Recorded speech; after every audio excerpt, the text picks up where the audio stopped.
Recording by Mahakal Recording Studio.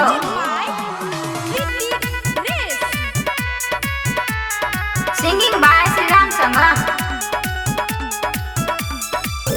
बेला gamma वाला पूछो की नाम छौ गे छोरी सुन सोहनी वाला पूछो की नाम छौ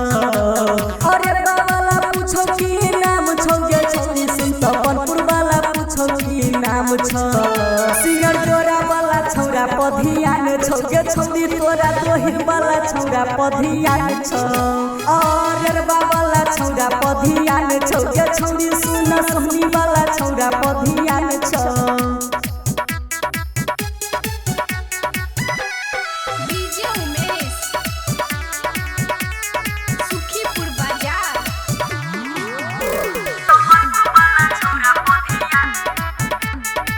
हे गे चलै छे ना तू हट हट के लोले तो बाजा गे छौरा सब सट के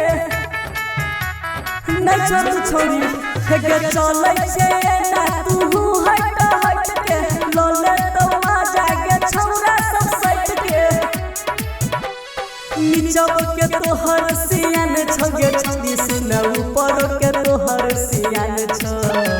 तपनपुर वाला छौरा पधियान छौ गे छोरी सुन दोहिर वाला छौरा पधियान छौ बेला गम्मा वाला छौरा पधियान छौ गे छोरी सुन जनकपुर वाला छौरा पधियान छौ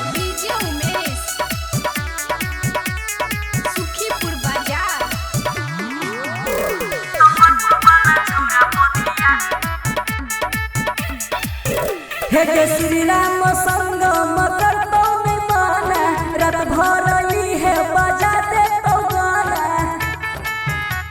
भैरव जब छोड़ी हे गे श्री राम संगम करतो ने माना रात भर है बजा दे तो गाना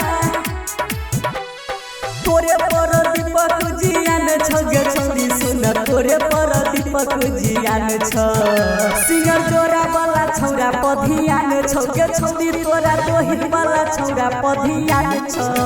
अरे वाला छौरा पधियान छौ गे छोरी सुन